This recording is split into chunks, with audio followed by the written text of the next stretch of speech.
大家好，我是丽姐，欢迎大家来听相亲故事，感谢大家的订阅。今天我要跟大家聊一个特别有意思的案例，是我在广州做婚恋服务这么多年碰到的一个真实故事。故事的主角是个广州女子，叫小芳好了，反正名字是化名啦。她最近跟我吐槽她离婚2年后的第一次相亲，气得不得了，直说觉得自己被看扁了。她跟我讲，丽姐啊，我真的受不了啦。离异女性在这些男人眼里怎么就这么不值钱啊？好像是被用过的东西，贬值的比二手车还快。听到这话，我心里一咯噔，心想这可得好好聊聊，到底是怎么回事。小芳这人吧，背景其实挺厉害的。她是个小富婆，靠着改革开放那会儿的红利赚了一笔钱，手里有点家底，房子车子都不缺。年轻的时候，她家里老催婚，逼得她没办法，就随便找了个男人草率结了婚。结果呢，婚后感情一点都不好，两人性格不合，天天吵架，连个小孩都没生。后来实在过不下去了，就离婚了。离婚后，她一个人过得挺滋润的，事业有成，生活自由，觉得自己这辈子就这样也挺好。可最近几年，家里又开始念叨，说她年纪不小了，得找个伴儿，不然老了没人照顾。她拗不过亲戚的软磨硬泡，就答应去相亲试试看。这第一次相亲啊，真是让她开了眼界。那天，她打扮得漂漂亮亮的，穿了一件剪裁特别好的米色风衣，化了个淡妆，头发烫得卷卷的，看着就像个有品位的都市丽人。地点定在广州塔附近的一家高档咖啡厅，环境不错，落地窗能看到珠江，气氛挺浪漫的。对方是个40出头的男人，叫阿强吧，长得还行，西装笔挺，看起来是个正经人。小芳想着，既然是相亲，那就敞开心聊聊呗，说不定能遇到个靠谱的。两人坐下后，先是寒暄了几句。阿强问她，小芳小姐，你是做什么工作的啊？小芳大大方方地说，我自己做点小生意，早些年赚了点钱，现在就管管投资，日子过得还算轻松。她没藏着掖着，毕竟自己条件不错，也没必要装低调。结果阿强一听，眼睛亮了一下，但马上又问，那你之前结过婚？小芳点点头，对啊，离了2年了，没小孩。这话一出，阿强的表情就有点微妙了，嘴角往下撇了一下，虽然笑还在脸上，但明显有点不太自然。接下来聊着聊着，小芳就感觉不对劲了。阿强的话里话外总透着一股子高高在上的味道，比如他说，其实吧，像你这样的条件是不错啦，但毕竟离过一次婚，男人看女人的眼光多少会打点折扣。小芳一听这话，眉头就皱起来了，但她脾气好，没立刻翻脸，只是笑着问，哦，那你说说为什么会打折扣啊？阿强倒也不遮掩，直接说，这不是明摆着的事吗？女人嘛，结过婚就像开了封的货，男人总觉得不够新鲜。再说，谁知道你跟前夫是怎么回事？万一你有啥毛病呢？这话可把小芳气得够呛。她心里想，什么叫开了封的货？我又不是超市里的罐头。但她还是忍着气，继续听他讲。阿强还振振有词地说，你看啊，现在好男人多的是，年纪轻的没结过婚的小姑娘多的抓一把。男人干嘛非要找个离过婚的？除非是图点啥，不然谁愿意接盘啊？小芳听到接盘这2个字，差点没把桌上的咖啡泼她脸上。她强压着火气问，那你今天来跟我相亲图啥？阿强笑得有点意味深长，你条件不错啊，有钱有房，男人跟你在一起压力小吗？这下小芳算是明白了，这男人压根不是奔着感情来的，就是看中他手里的钱。她心里那个火啊，蹭蹭往上窜，但面上还是保持风度，喝了口咖啡，淡淡的说，哦，那你眼光还挺实际的。阿强以为他在夸他，还得意的点头，结果没聊几句，小芳就找了个借口走人了。离开咖啡厅后，他给我打电话，气得声音都在抖，丽姐，我算是看透了，这些男人眼里，离异女人就是贬值货，根本不值钱。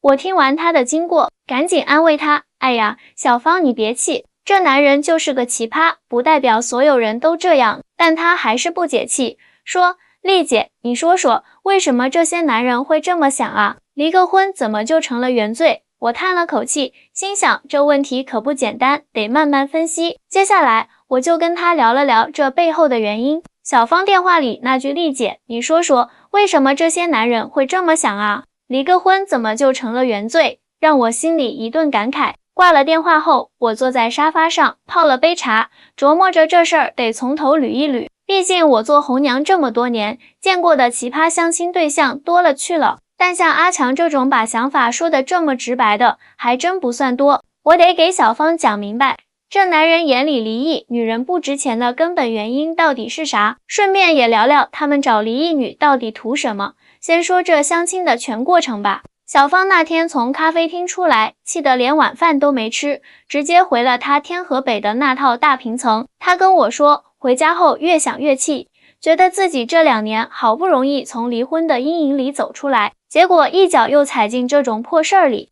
她还给我发微信吐槽，丽姐，我那天穿的那么好看，妆也化得精致，结果换来一句开了封的货，我真是服了。我一看这话，心想这可不行，得赶紧帮他把心结解开。回想他跟阿强的对话，事情其实从一开始就有点不对味。阿强那人吧，外表看着斯斯文文，但骨子里透着一股子算计。他一上来就问小芳的工作、收入，听到她是个小富婆，眼睛都放光了。可一听她离过婚，态度立马就变了，这转变快的跟翻书似的。我跟小芳分析，你看啊，他一开始对你有兴趣，是因为你的条件好，可知道你离过婚后，他就觉得你掉价了。这不是你的问题，是他脑子里那套老观念在作怪。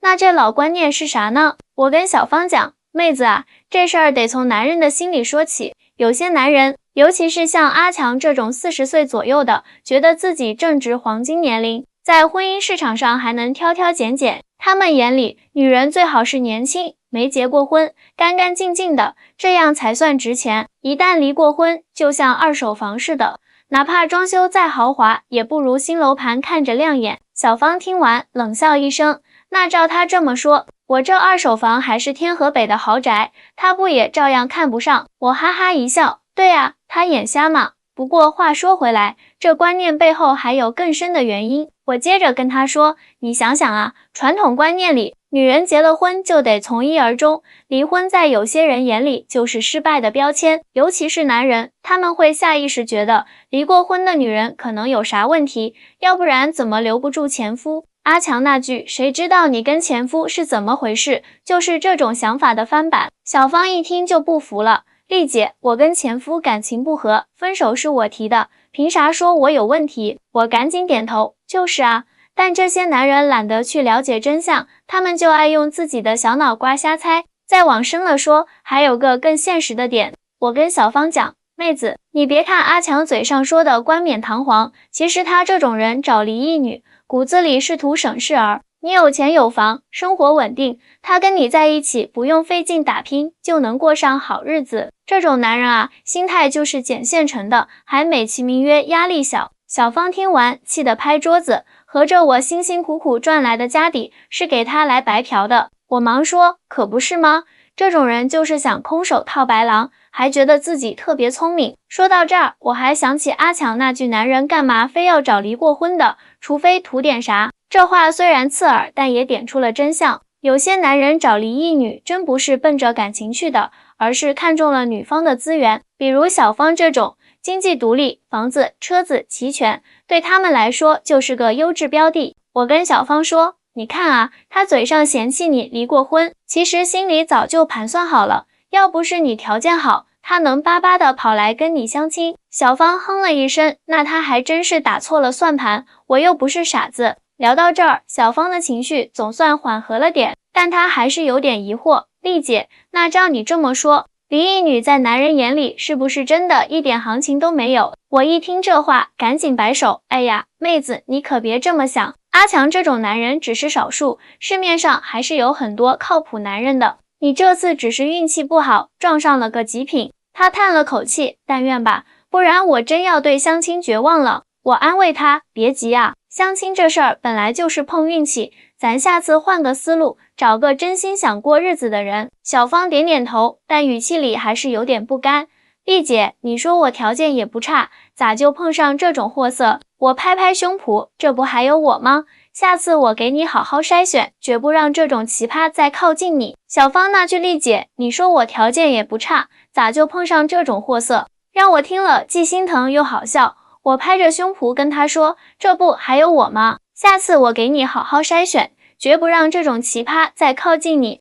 他电话那头叹了口气，声音里还带着点不甘。丽姐，我也不是非要找个男人不可，可这次相亲真的让我有点怕了，我是不是该彻底放弃啊？我一听这话，赶紧打住他。哎呀，妹子，你可别这么想，一次失败算啥？咱们得越挫越勇啊！他哼了一声，那得看下次能不能遇到个正常人，不然我真要佛系了。挂了电话，我琢磨着小芳这事儿还没完，她这次被阿强气得够呛，心里的疙瘩不解开，估计以后相亲都得带着阴影。于是第二天，我约她出来喝早茶，顺便给她打打气。那天我们挑了广州老西关一家茶楼，点了份虾饺和糯米鸡，边吃边聊。我一坐下就说，小芳啊，昨天你跟我说怕了相亲，我今天得跟你好好唠唠，咱不能让一个阿强就把你打倒了。他喝了口茶，苦笑一下，丽姐，我不是怕，是觉得心累，离个婚咋就这么难翻篇呢？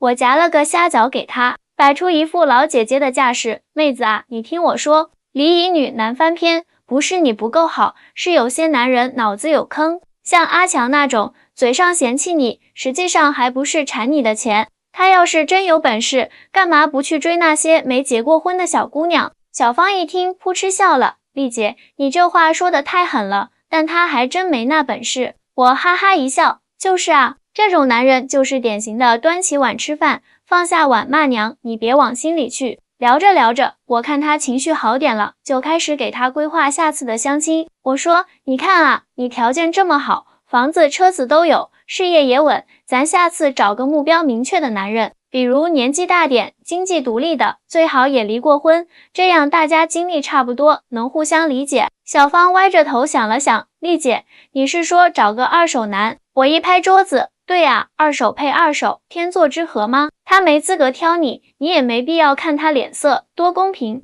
他被我逗乐了，那行吧，下次你帮我找个靠谱的，我再试试。说到这儿，我还得跟他讲讲离异女的价值，别让他觉得自己真贬值了。我认真的说，小芳，你记住，离异女在有些男人眼里不值钱，那是他们的眼界窄。你想想，你离婚后一个人把日子过得风生水起，这得多大的本事？那些没结过婚的小姑娘，有几个能跟你比？她点点头，丽姐，你这么说，我心里舒服多了。